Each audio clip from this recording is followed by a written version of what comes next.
naging guests at naging searchers. Actually, searcher lang. Wise Estabilio at itong si Anna Ramsey. Mag-partners sila. And what is interesting sa It's Showtime, including yung online universe, there is that duality. Gumagawa rin ng sariling ganap ang online universe. Because of that, mas malakas ang hatak talaga ng buong show. And that is very wise. Kung kaya, may following na rin ang gaya ni Anna Ramsey ni Wise Estabilio. Itong si Anna Ramsey dapat gumraduate na. Mas malakas at malaking exposure. Hopefully, with Pinoy Big Brother. Anna Ramsey at saka si Wise Estabilio, hindi ko alain na parang probably could be more than friends. And nakita natin yung kilig.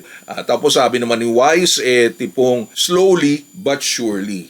Pero ginawa ko tong video na ito para i-feature si Anna Ramsey.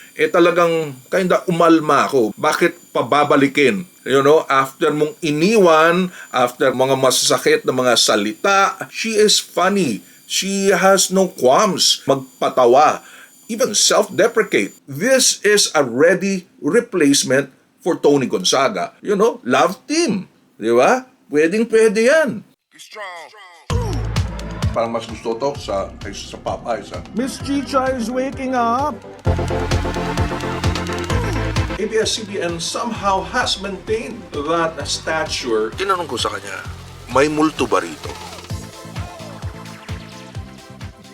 Oy mga Kuyakoy, this is Kuya Mike. Ang Kuya nyo sa America, and this is for the Kuyakoy list. Okay, usapang kilig tayo ngayon. At napanood nyo ba yung initial presentation or New Year's presentation actually ng It's Showtime, lalo na especially for you, na kung saan naging guests at naging searchers. Actually, searcher lang si Wise Estabilio at itong si Anna Ramsey na kumbaga mag-partners sila sa It's Showtime online universe, di ba? Pero in this case, they're not exes but instead friends. That was very interesting. Actually, hindi ako masyado nanonood ng online universe. Ito yung parang gap, di ba? Pag let's just say sa live TV, Showtime, may advertisement, pinapasok yung online universe. Instead, makita natin, lalo na pag nanonood tayo ng live streaming, let's just say dito sa YouTube or even Facebook, hindi natin napapanood yung commercials. Pero instead, pinapasok nila yung online universe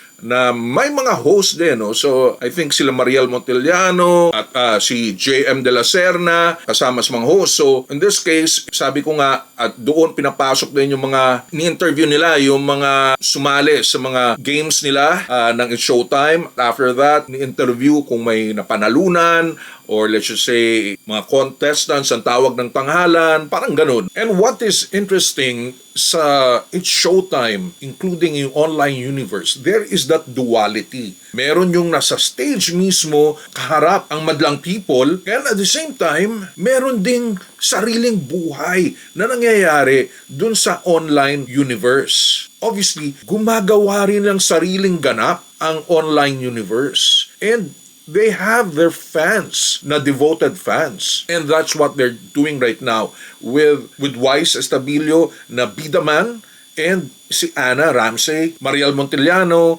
and then si JM De La Serna. Kumbaga, nagko-compliment sila sa isa't isa and lalong mas lumalakas. At because of that, mas malakas ang hatak talaga ng buong show. Lalo na kung ikaw ay nanonood from YouTube or Facebook.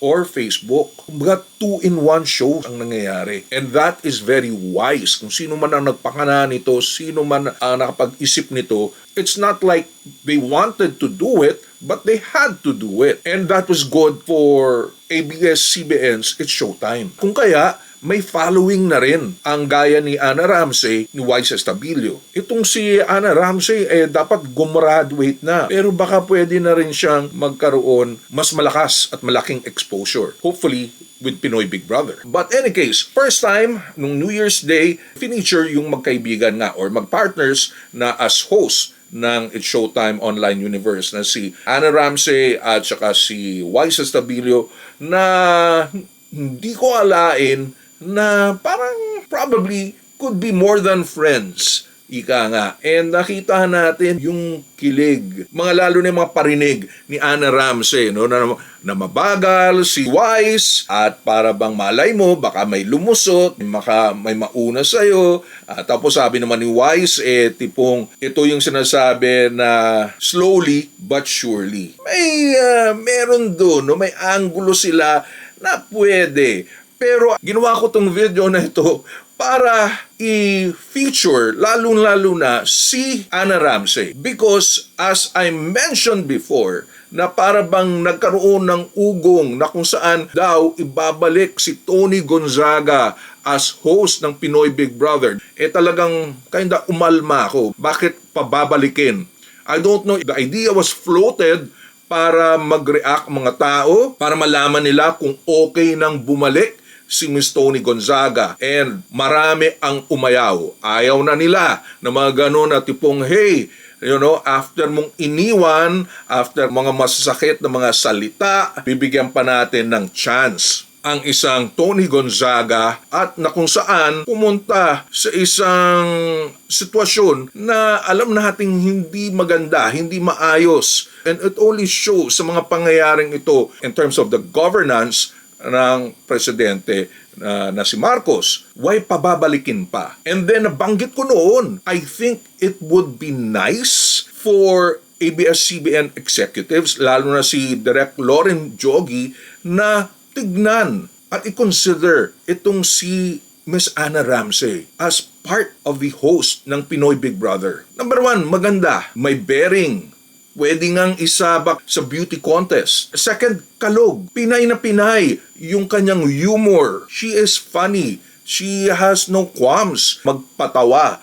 Even self-deprecate. Pangatlo, magaling kumanta. Fourth, naging DJ pa. So, magaling to mag-interview. Magaling magsalita. This is a ready replacement for Tony Gonzaga. But I know Lorento Jogi will just not accept and put her in just like that as part of the hosting team ng Pinoy Big Brother na supposedly lalabas ngayong 2024. So, I'm hoping isabak si Miss Ana Ramsey as housemate ng PBB. Kung gusto niyo pa, isabay na rin si Wise Estabilio.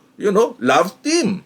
Di ba? Pwedeng-pwede yan. I'm hoping umugong ito from this vlog. While they're preparing itong Pinoy Big Brother for year 2024, ay i-consider nila ang Miss Ana Ramsey as housemate and then eventually as host. Alright, again, ito si Kuya Mike of the Kuya Ako'y List. It's a branding and shopping channel for the global Filipino. Subscribe po kayo sa ating channel. Hit on that notification bell. Check on my website, kuyakoylist.com. Again, ito si Kuya Mike, ang malamang nakaisa-isa at kauna-unang affiliate marketer na Filipino-American for online stores here in the United States. At ang Kuya nyo sa Amerika, this is for the Kuya Ako'y List.